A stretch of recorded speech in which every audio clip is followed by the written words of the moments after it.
All right, welcome back to the show. Last episode, we talked a little bit about combat fitting I believe it was an adder. We've actually since sold that ship, and we are currently sitting in a Diamondback Explorer. Today, we're going to talk a little bit about core hunting. Actually, not a little bit. We're going to look at it quite at length. I am actually reshooting the intro after I finished the bulk of the episode. Basically, I'm just going back over it so that we can be a little bit more direct. You'll also notice that the camera is moving around a little bit more than it used to. I have installed a Tobii eye tracker 4C on my monitor, and it allows me to use this nice extended view, which I will talk about a little bit later, but it's super handy to help look around, and you actually get to experience the different design elements in the various cockpits. But I digress. Let's dive right into the actual outfitting portion of this video. I've already fit this ship. Like I said, I did it in post. You'll see I have a big balance here.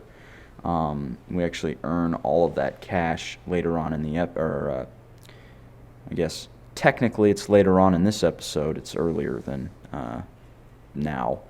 But anyway, we're going to start with the hard points. Now, normally what I like to do is I like to have one weapon on board. Actually, since we have a little bit of extra cash, I'm going to go ahead and buy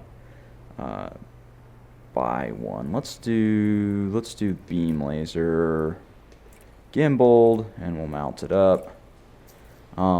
This is handy just because you want to be able to protect yourself if occasionally you might get stopped by, you might get interdicted by a NPC, or NPCs may jump you. If you can get the upper hand, it's nice to be able to fight back. So I like to include those. But the more important part of this is actually the seismic charge launcher and the abrasion blaster. You can find these under mining tools, which they don't have any here. But they're under the mining tools umbrella. And the seismic charge launcher requires at least a 2 class hardpoint, and then the abrasion blaster is just a class 1, so you can fit it anywhere on board. But you definitely, absolutely need these two hardpoints. Onto the utility mounts. Really, the only thing you need is the pulse wave analyzer. It can help to have stuff like a heatsink launcher on board, or if you can score a chaff launcher, it does help to have that. Simply because you might want to scoop from a star and get too warm, so you dump the heatsink, or chaff will help you escape from an enemy who jumps you and you can't fight them. It'll disrupt their lasers and help you get away. Basically, once you have a cargo hold full of this stuff, people might want to jump you because one load can give you 33 million bucks. So again, that's the utility launchers. Don't leave home without the pulse wave analyzer, or you will be quite sad. Anything else is just gravy, really. Core internals. The only thing I'm going to suggest here is a nice frame shift drive. I have the 5D because when I originally fit this, I couldn't upgrade anything, but now that we have a little bit more, I can't really fit this stuff on board right now. But I would upgrade the power plant if you've got the cash. Again, I would recommend really just getting a nice good frame shift drive so that you can have longer legs. Oftentimes, you will be mining in a system that's far from your quote-unquote home system, and where you go to sell these materials is in a system that can be upwards of 100 to 250 light years away. If you're unlucky, you may have to go even further. Everything else I would just Class D so that it's nice and light. But get a nice good frame shift drive, and if you have weapons on board, it might be handy to upgrade your power plant and power distributor. I am unfortunately stuck in a system that doesn't seem to have much in the way of upgrades, so I would not actually be able to run this ship at this particular moment. Next step is going to be the optional internals. Now, I want to start by talking about the things you absolutely need, things that are handy, and things that you don't really quote-unquote need. So 100% you must have a detailed surface scanner, you must have a refinery, and you must have prospector limpets. Now, the detailed surface scanner is a piece of equipment that basically allows you to identify if there are material hotspots in rings on planets. This is going to allow you to find the right place to mine. Refinery is a piece of equipment that will take the raw ore and turn it into sellable materials.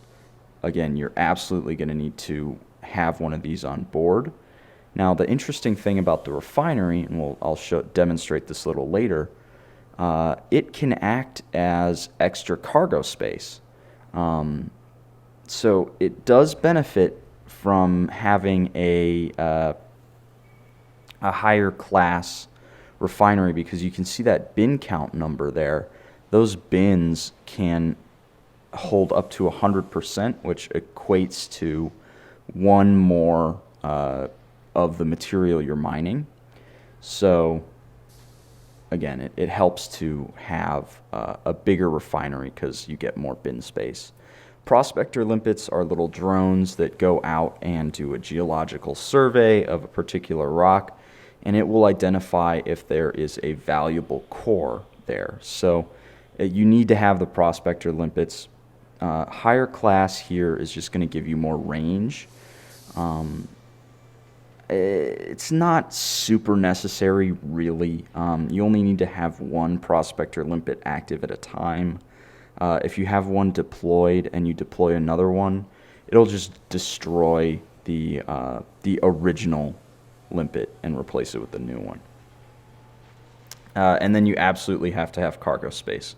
Of course, you need to have cargo space. We're going out there and looking for stuff to sell, and where you're going to store it if you don't have cargo racks. Now, the things that are nice to have: a shield generator. This is going to help if there is, you're going to be flying around in asteroid fields, and if you slam into something, if the shockwave of the core cracking explosion hits you, the limpets can do damage to you as they return to your ship. So it's just handy to have a shield generator to keep your ship from receiving some external hull damage. Then the collector limpets, these are also not 100% necessary, but they are super convenient to have, because they're essentially these little drones that are going to fly out and collect all of the floating ore and bring it to your ship, so you don't have to go collect it. Now, the ore that's floating out in space does have a timer. It will expire, so you can lose ore if you're having to go out and collect it yourself. It's really time consuming, and the collector limpet saves a lot of time and energy. Other things you can have on board here in your optional slots, again, bigger cargo racks. Let's see if I can think of anything here. Maybe an extra fuel tank, a fuel scoop. Of course, rule 1 is never fly without a fuel scoop. However, I do know that the Diamondback Explorer, the ship here that we're using, is a relatively long-legged ship. It can go on big journeys without having to refuel, so I've gotten rid of the fuel scoop.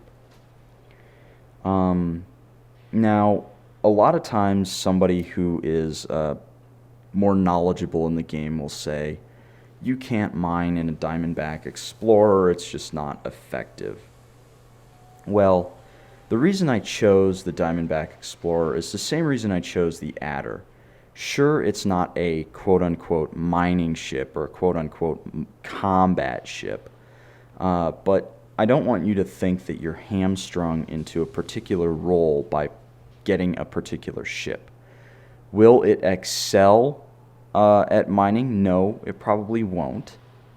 But that said, it doesn't have to. You know, I sold 20 Void Opals, and I got 31 million bucks, 33 million bucks. So really, you don't need the best ship for your first run. Just go out there with what you have, get some rocks on board, sell them, and then upgrade. You know, I would recommend basically going for whatever you have, whatever you can fit together. It doesn't need to be perfect. And sometimes I find building stuff that's quote-unquote off-meta enjoyable. So that's my 2 cents on outfitting. The next step is actually going to be, and then got that extra beam laser on board, so I have that set fire group reminder. I'll talk a little bit more about how I've set this stuff all up a little bit later. But the next step is actually going to be finding a system that has, number 1, ringed planets, number 2, planets with pristine rings, and number 3, ice rings. If it has all 3 of those categories, you will likely find a Void Opal hotspot. Now, there isn't a great way to do that in-game, but there are a ton of external sources that will help get you to the right place to mine. I found my own system. Actually, it was shown to me by a friend of mine, and it's this guy right here, LFT65, and that's where we'll actually be mining today. But websites like inara.cz, I believe EDDB, also will help direct you to mine or worthy rings to mine. I might make a video about actually using those websites to find stuff like this, but for the time being, go ahead and do a little bit of research on inara.cz or EDDB to find a place to mine near you. Or, I mean, if you're in the neighborhood, swing by to LFT65. It's not going to make that big of a difference. So we'll be headed here to mine, and I will catch you on the other side of the journey. Alright, so now that we're in our target system, LFT65, let's talk a little bit about scanners, specifically the Discovery and Advanced Discovery scanners, or rather Detailed Surface Scanner. These are things you're going to need to bind in your fire groups, and they'll show up in the Analysis cockpit mode.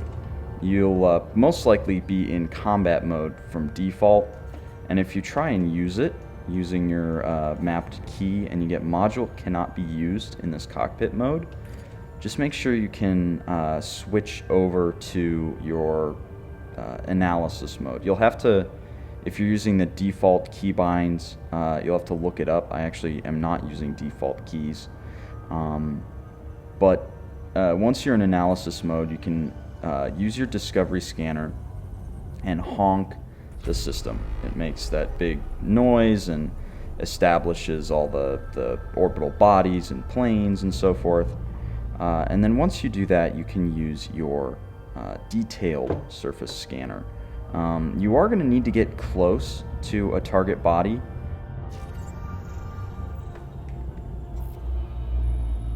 Alright, now we're within range. We got that nice blue bar. So we're going to go ahead and launch a probe at the rings. Just go ahead and launch a handful of them in there. And once the scan is done, you'll actually see these hotspots show up. You're not going to be able to, you're not really going to be able to target them here, but if you go ahead and exit the view, you can see what shows up. So we've got alexandrite, alexandrite, low temperature diamond, and void opals. Now, all of these hotspots are worth money. In ascending order, alexandrite is worth the least. Low temperature diamonds worth they're an acceptable profit margin, and then void opals are by far the most valuable resource that you can mine in the game. So once we find ourselves a void opal hotspot, we're gonna fly over. And really, this is the hard part done. Once you've found your void opal hotspot, it's easy peasy. Alright, my apologies. I still had Slack open, didn't realize it. Okay, so we're flying into our void opal hotspot. Now, normally what you want to do when you're flying into a mining area is you want to get within X amount of megameters, like 1 megameter, and then use the safe drop. In this case, we actually really don't want to be right at the center of the hotspot, and I'll explain in a second why that is, but really where you want to land is you want to land within 1 megameter, but greater than 300 kilometers away. So we need to stay far enough away from the ring that we don't get the warning too close and auto drop. And now we're getting where we want to be. So we're going to go ahead and nosedive into the asteroid ring. It'll auto drop us, and we'll fly in. So how far are we from our center? All right, we're 200 kilometers. I'd generally like to be a little bit further, 280 rather. I'd generally like to be a little bit further out, because those are usually areas that people aren't inclined to mine. But essentially, the further you are from that central hub, that center of the hotspot, the less likely you are to find rocks that have already been mined. And that is really nice because you know that you're where someone else hasn't been. And here we go, we've got a contact moving in. You'll usually find somebody who's, an AI who's trying to pirate. But if you don't have anything in your hold that's worth money, he'll just scan you and leave you alone. But now that we're in our asteroid field, let's talk a little bit about my preferred fire groups for this activity. I like to have my pulse wave scanner and prospector limpet on one group, collector limpet and seismic charge launcher on another, and the abrasion blaster and collector limpets on a third.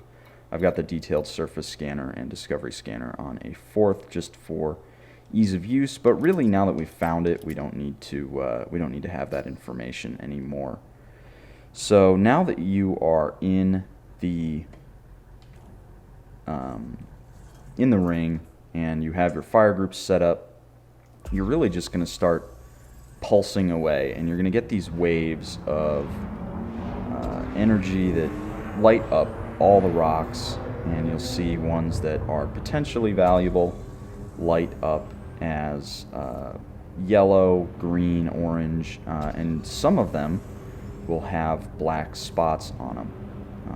You'll see these two guys right here have weird black outlines. Now we have a really good cross-section here. We have one that might be very profitable and one that might not be. You'll have seen, let me back up a little bit. If we keep pulsing that, well, it seems the black outlines have gone away. There we go. So the one on the left has a lot more black information than the one on the right, which leads me to believe that we have something of interest in our left-hand rock here. So let's go ahead and fly in a bit closer. Since we have cheap Prospector limpet controllers, we're not going to be able to launch the limpets from very far away. But now the next step is you just fly in a bit closer and just keep pulsing it. And there we go. You see that? That big, nice black center often indicates a very valuable core. So we're going to go ahead and launch a Prospector limpet. Once it gets ahead of our ship, we're going to lock onto it.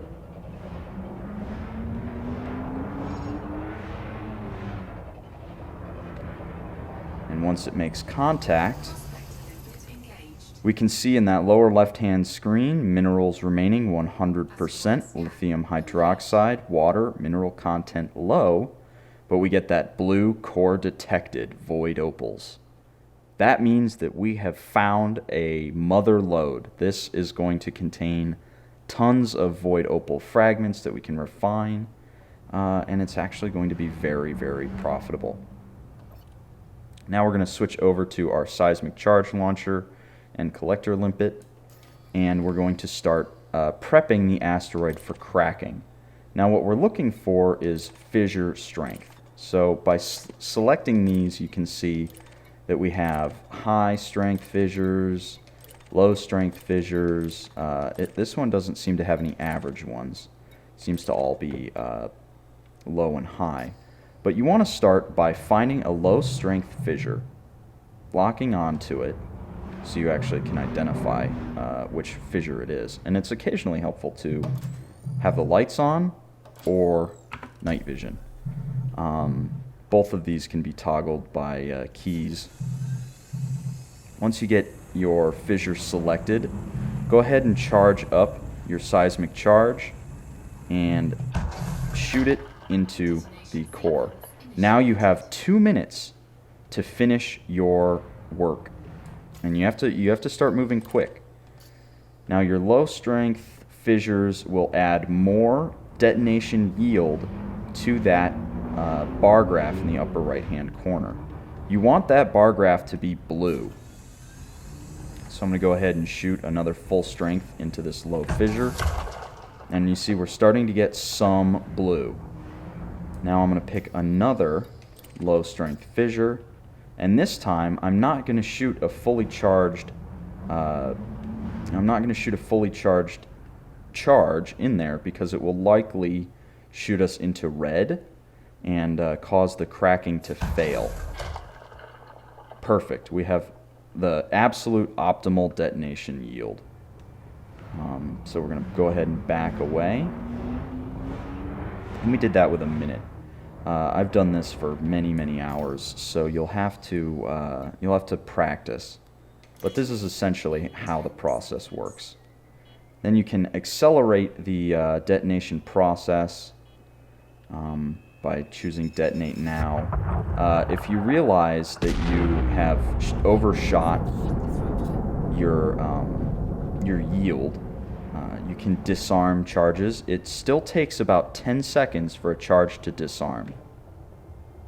And then once the rocks crack, you'll see that there's a bunch of bits just floating out in space. So I'm going to send a couple of collector limpets out there. And I'm going to drop my cargo scoop so that these guys can fly about and collect the rocks that have been broken free from the core. Now, the next part of core hunting is cleaning up the underside of these rocks. All these little blue and dotted nodes are still void opal fragments that have not been knocked loose. So you switch to your abrasion blaster, and you really just free aim and just continue knocking them off the rock. And it's really that simple. Let's see. Let's knock this one off. And we're going to negotiate our way over there. So we can actually see underneath it. Now what those dotted lines mean is that you basically don't have direct line of sight. So it means it's on the underside or far side of an asteroid. But you see as we come in on that one, it switches to blue, and I can aim at it. Now before you move on to the next one, just go ahead and let your limpets do the work. They're going to bring all these void opals in. You'll see, where is it? Inventory. I have 4 void opals ready to be processed, and I have a full cargo bay. I need to actually jettison some of these limpets. Let's jettison 6 of them. And then all of those void opals that were getting processed are now in the hold, and the collector limpets can basically bring these guys in and deposit them in the refinery. Now, a little bit of a piece of advice that I would add is always remember to fill your refinery before you leave, because it's an extra 4 or sometimes 10 or even more void opals, and at the prices that these sell for, it really does add up. So go ahead and just fill your hopper. As soon as you sell your void opals, it will automatically process all the rest of the ones, and it's essentially just more profit. You can consider it an extra 4, or again, some of them go up to 10 spaces in the hopper. So it's an extra 10 cargo hold. Let's see, how many void opals do we have left?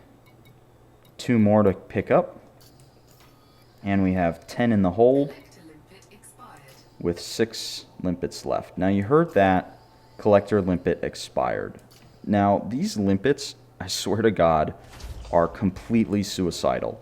They will just slam into rocks. They'll do anything they can to destroy themselves. So you want to have a couple extra on board, and as you're letting them do their job, make sure you don't have anything sitting underneath your ship.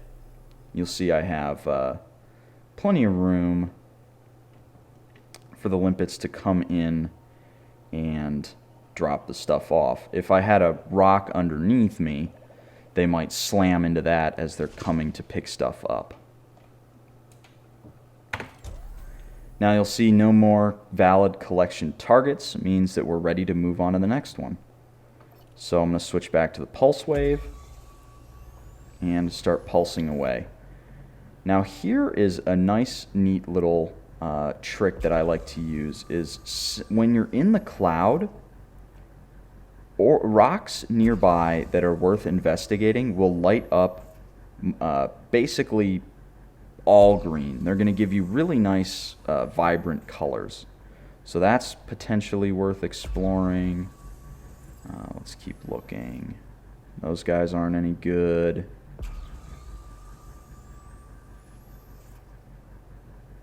That one could potentially be good. That one's quite neon. But let's find that one rock that... hold on a second.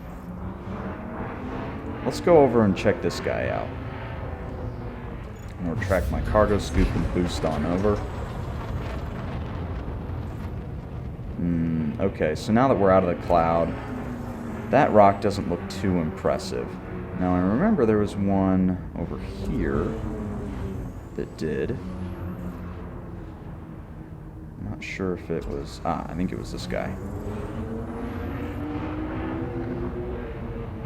So as we get closer, we might see a core develop. We got some black outlines.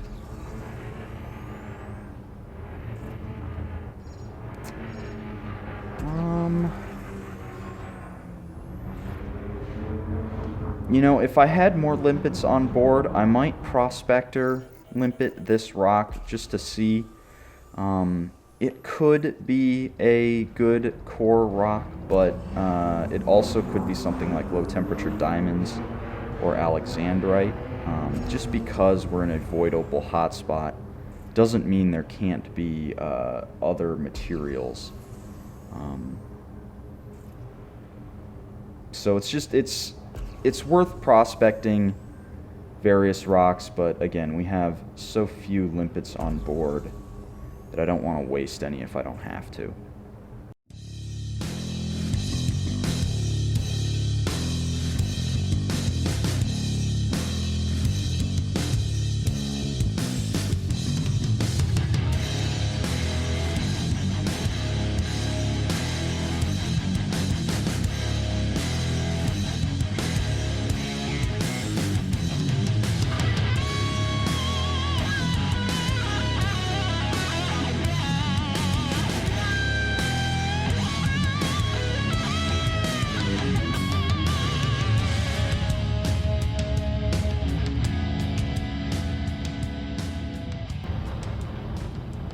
That one might be a good core. Yeah, we're starting to get a really dirty picture. Yes, there we go. Yeah, that's giving us a very distorted, nasty picture. Yep, I'm gonna go ahead and prospector this guy.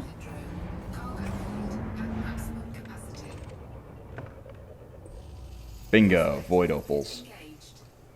Worth the patience. So we're going to go ahead and find our low strength fissures.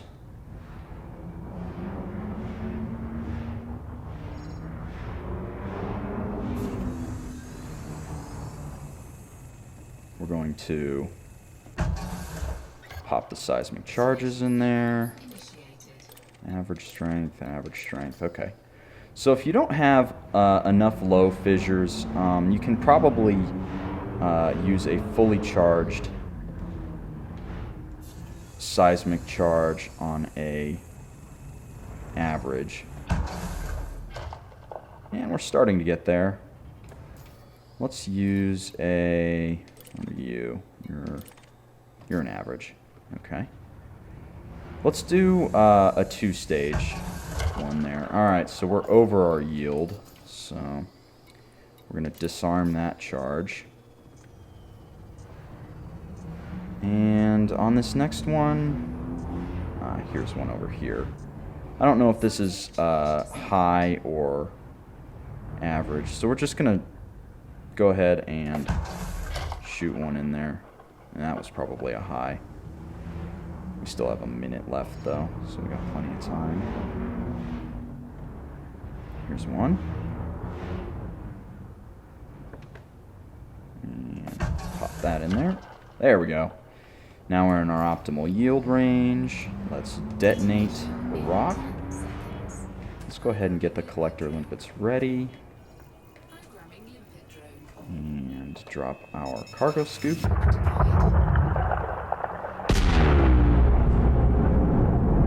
Another reason why having shields is handy is that shockwave can do quite a lot of damage. Also, the rocks that come off of it will also do damage to you. So, again, it's handy to at least have some shield on board while you're doing an activity like this.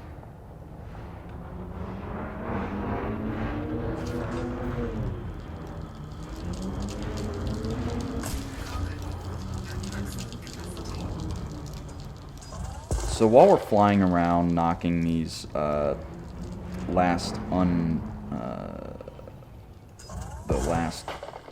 bits of rock free, we're probably going to end up losing one of our limpets.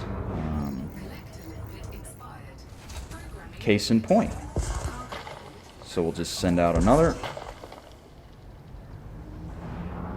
I'm fully expecting to lose another one. Let's see here. So I'm in kind of a tight spot. So the limpets are likely to slam into rocks beneath me.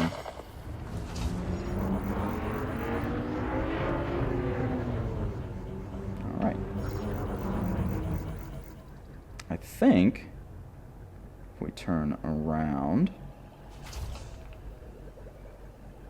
that was every last little void opal knocked free. So we have our vents full, so why don't we just jettison our last collector limpet. It'll process a void opal, and let's keep an eye on our hopper. Probably one more will, there we go. We are totally full. So the collector limpets are going to still go out collecting stuff. They're just not going to be able to put it in your ship. So really now you're done. You're done mining. You can't carry anymore. There's no sense identifying mineable rocks. The next stage is finding the right spot to sell all these rocks.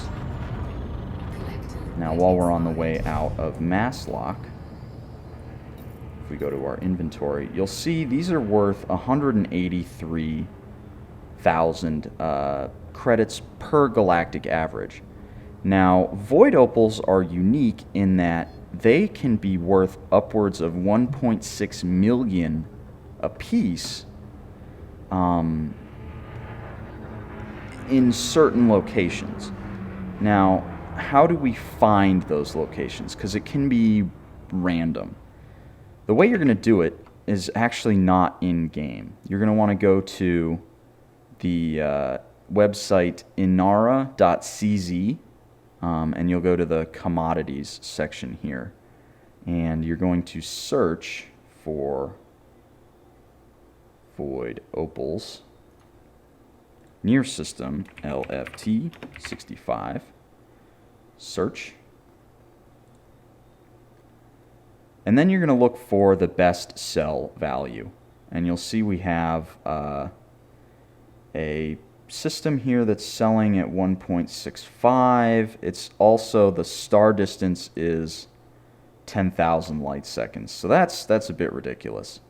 However, this system is only 95 light years away from our current space, is selling them just under our peak, and is only 466 light seconds from the central star. So why don't we go ahead and fly over there. It is in the system Betel, and it is Amphipolis station. Head back to the game. Go over to navigation, galaxy map, Betel.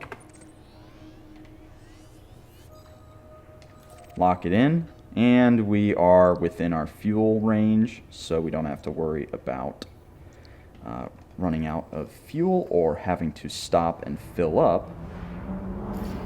Let's see here. There is our target star. So let's charge up and head over there. Alright, so here we are in our target station, or our target system Betel.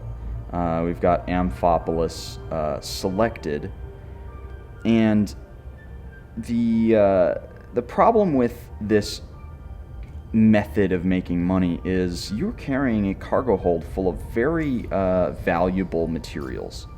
You know, they're selling for 1.6 million here, so you will likely draw pirate attention like you saw in that last system.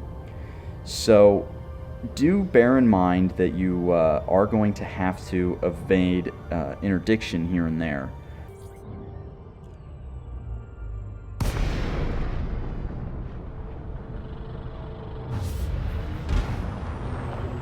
So now that we're actually within the no-fire zone, we just need to go through the standard docking dance. And then you sell these rocks just like any other commodity.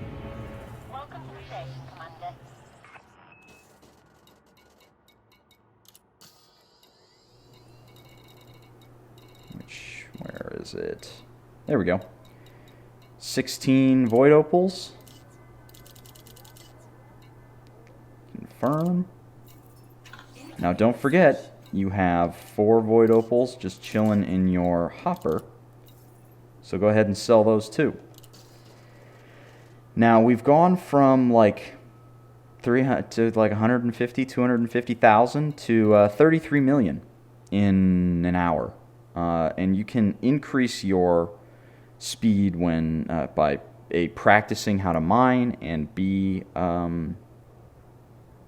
having a larger cargo hold. And you'll see that our trade rank, it hasn't actually caught up yet. Maybe the message went through. Yeah, we got promoted to merchant. You go through these really fast as you start mining more. And now that we've done that, let's actually look at what ships we can afford. Because if you wanted to make a dedicated mining ship and you wanted to maximize your profits, you could get something like the Asp for what is now a paltry 5.5 million. If you wanted to save a little bit more, the Python is great. These ships, the Cobra Mark III, would probably be better than the, let's see here. Oh yeah, it would, well, let's see. We're going to lose the cargo rack, and I think in general that Cobra Mark III would be roughly equivalent to the Asp Explorer. But now you have really opened up yourself to buy any ship or any modification that you want, with the exception of a handful.